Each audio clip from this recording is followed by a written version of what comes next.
Bom, então, bom dia a todo mundo. Bom, eu sou professor na UFSM e atualmente estou na gestão atual da Ampof. Eu coordenei o prêmio Ampof de tese e dissertações. Aliás, foi ótimo ver o trabalho de toda a comunidade filosófica, né? E também faço parte da chapa única para o próximo biênio, a Escuta Filosófica Múltiplas Vozes da Filosofia do Brasil.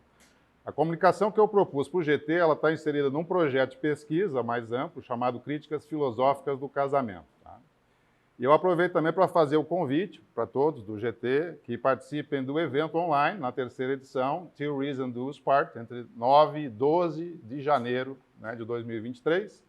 Inclusive, ele tem um edital aberto de submissões. Esse edital está aberto até o dia 10 de dezembro. Tá? Depois, se vocês quiserem mais informações, eu vou mandar também lá na lista de e-mail do GT.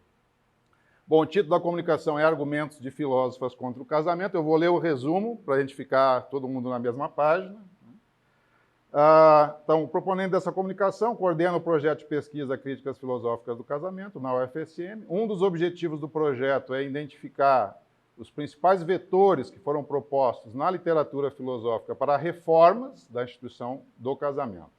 E para perseguir esse objetivo é necessário revisitar e redesenhar o cânone da crítica do casamento, destacando a contribuição de obras situadas no espectro dos proto-feminismos e dos feminismos contemporâneos. Nessa direção, foi especialmente oportuno o convite do blog Mulheres na Filosofia, que faz parte da rede de blogs científicos da Unicamp, para escrever o verbete Argumentos de Filósofas contra o Casamento, que dá título a essa comunicação. Essa comunicação ela apresenta e contextualiza alguns exemplares das críticas filosóficas do casamento, como, por exemplo, Christine de Pizan, Mary Astor, Wollstonecraft, Emma Goldman e Claire Chambers.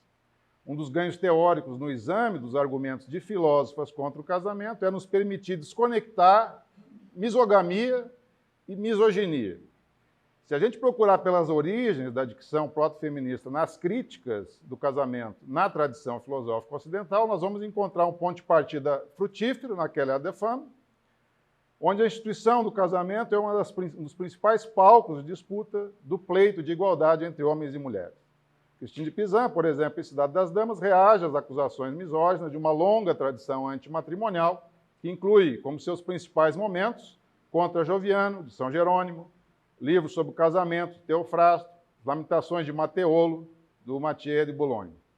O objetivo da comunicação é mostrar como que o abandono de premissas misóginas enriquece e fortalece as críticas da instituição do casamento, na direção de um diagnóstico mais acurado das reais assimetrias em jogo. Ou seja, pretende-se mostrar que sem a crítica proto-feminista ou dos feminismos contemporâneos, a crítica filosófica do casamento nem levanta voo. Né? Então, esse é o resumo que foi enviado. Bom, é claro que o texto que eu estou preparando para o blog, Mulheres na Filosofia, ele acabou ganhando uma amplitude muito maior do que o resumo que foi enviado para o GT, e até o momento ele contará, assim espero, com uma exploração introdutória de uma lista bem mais generosa de autoras. Vou ter que começar com a Safo e com as pitagóricas, como eu aprendi ontem aqui no GT, Pizan, Olympe de Gouges, Wollstonecraft, Mary Astor, Anne-Marie Louise de Orleans, Gabrielle Souchon, Harriet Taylor Mill, Emma Goldman, Alexandra Kollontai, Nízia Floresta, Maria Lacerda de Moura, Simone de Beauvoir, Beth Friedan, Shulamit Firestone, Brigitte Vassallo, Claire Chambers, Elizabeth Brake e Sophie Anne Lewis. Esses são, né, os que eu acho que eu vou conseguir dar conta no verbete, espero que sim. Mas isso tudo ainda é uma promessa que eu pretendo entregar para o blog até o final de dezembro.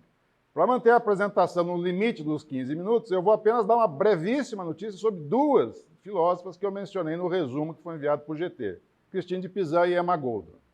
Começando pela Pizan, a importância dela é estratégica pela seguinte razão. Com Cidade das Damas, é possível dar alguns passos na direção de desconectar misogamia e misoginia, uma ligação que está presente no que eu chamei de uma longa tradição antimatrimonial. Para deixar esse ponto de partida bem estabelecido, eu leio para vocês uma passagem, um pequeno ensaio, que eu escrevi sobre Pizan em um livrinho de divulgação que eu publiquei visando o público leigo em filosofia, chamado Até que a Razão o Separe, 10 cenas sobre o casamento e filosofia. Esse livro vai ser enviado para vocês do GT pela lista de e-mails, tá? Para os participantes. A misoginia se diz de várias formas, mas não é despropositado identificar algumas de suas fontes, em especial duas que contribuíram para o enraizamento na cultura do Ocidente. A primeira é uma curiosa receita aristotélica. Acrescente uma xícara de biologia rudimentar, repleta até a boca com a seguinte suposição: na geração da prole, o esperma do homem é o princípio ativo, enquanto à mulher cabe o papel meramente passivo de receptáculo. Acrescente uma colher de sopa de metafísica que nos diz que tudo que é ativo é ontologicamente superior em relação ao que é passivo, seja lá o que superior signifique nesse contexto, pois precisaríamos associar aqui as noções de forma ao homem e de matéria à mulher, o que nos levaria para um detour pedregoso. Deixe a mistura em temperatura ambiente exposta ao sol inclemente do verão ateniense. Saia para uma boa debulação com os colegas, os alunos prediletos, e quando voltar, bingo, a mulher é inferior ao homem, como queríamos demonstrar. Em paralelo, nós encontramos a queda do homem, descrita no Gênesis, um dos mitos fundadores do Ocidente. Eva, a mãe de todas as mulheres, tentou Adão a comer o fruto proibido, o que ocasionou a expulsão de ambos do Éden. Logo, todas as mulheres devem compartilhar a culpa pelo paraíso perdido, a culpa pela calamitosa introdução do pecado no mundo.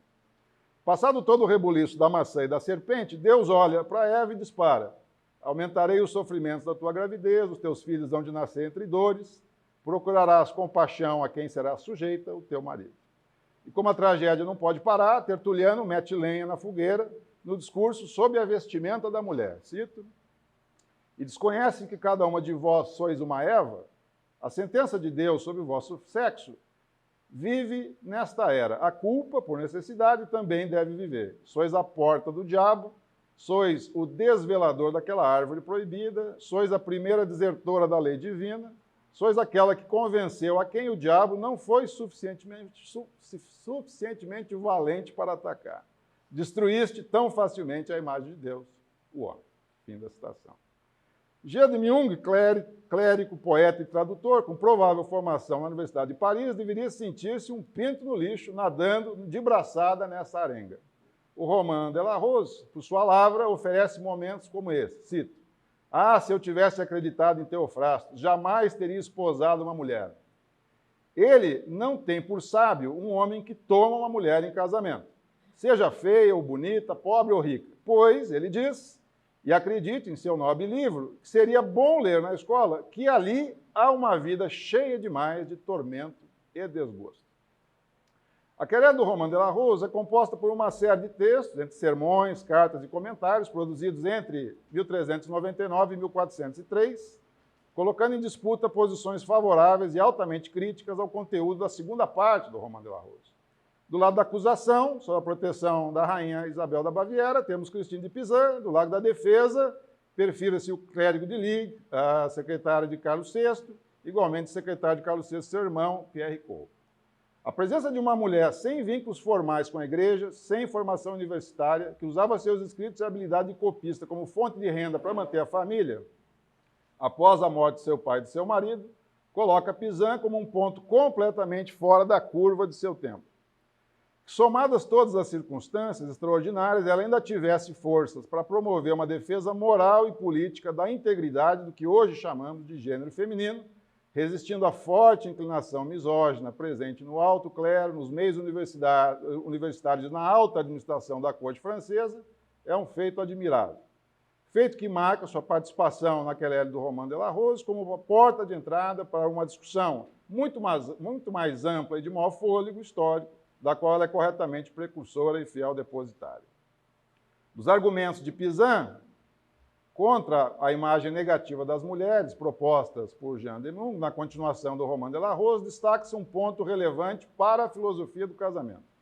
Ao representar as mulheres em cores vis e degradadas, cria-se uma total desarmonia entre os sexos, desembocando em imoralidades e comportamentos reprováveis a partir de uma ótica cristã, na qual Christine manteve-se inscrita por toda a vida. Os discursos misóginos deixavam o leitor do medievo em uma encruzilhada moral. Ou bem, a companhia feminina é apenas um meio para aplacar os desejos da carne, ou um umbral para a danação eterna do espírito.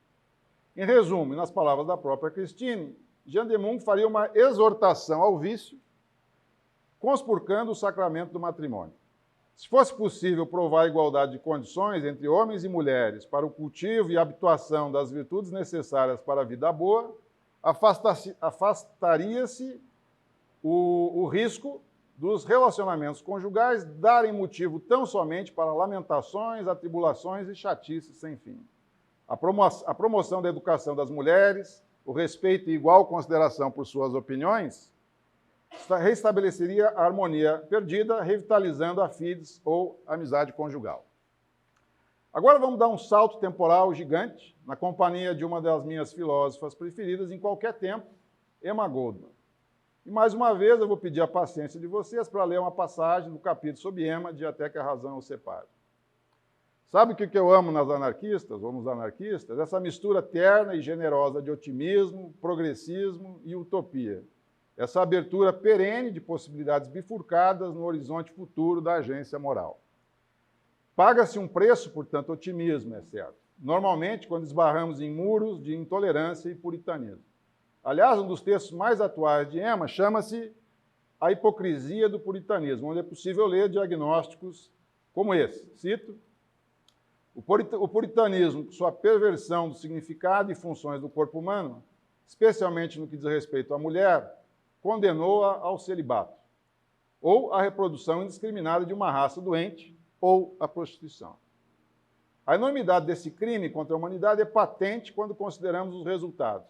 A continência sexual absoluta é imposta sobre a mulher solteira, sob pena de ser considerada imoral ou caída, com o resultado de produzir neurastenia, impotência, depressão e uma grande variedade de queixas nervosas, envolvendo diminuição do poder de trabalho, gozo limitado da vida, insônias e preocupação com desejos e fantasias sexuais. O arbitrário e pernicioso ditame da continência total provavelmente também explica a desigualdade mental dos sexos. Fim da citação. Se eu tivesse que indicar, e agora já vou para o fim, a principal contribuição de Emma para uma filosofia do casamento, eu não teria dúvida em apontar para a explosão de um dos requisitos centrais da receita aristotélico-tomista do casamento. Aquela que considera que o casamento poderia servir como remédio à concupiscência, ou seja, como um mecanismo de ordenação do impulso sexual.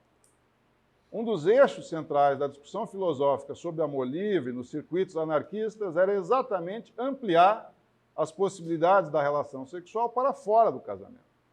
Não por outra razão, deixo vocês com essa pérola de Emma no ensaio Casamento e Amor, de 1911. Pode haver algo mais ultrajante do que a ideia segundo a qual uma mulher saudável, adulta, cheia de vida e paixão, deve negar as demandas da natureza, deve subjugar seus desejos mais intensos, prejudicar sua saúde e quebrantar seu espírito, deve deixar de lado sua visão, abster-se da profundidade e glória da experiência do sexo, até que um bom homem venha e a tome como sua esposa? Isso é precisamente o que significa o casamento. Como pode um tal arranjo terminar, a não ser em fracasso? Bom, é claro que em 15 minutos não dá para dar a notícia do que eu prometi no resumo, né? Mas para mais cenas dos próximos capítulos, eu espero então até dezembro cumprir minha promessa lá com o pessoal do blog e enviar o texto completo. Obrigado.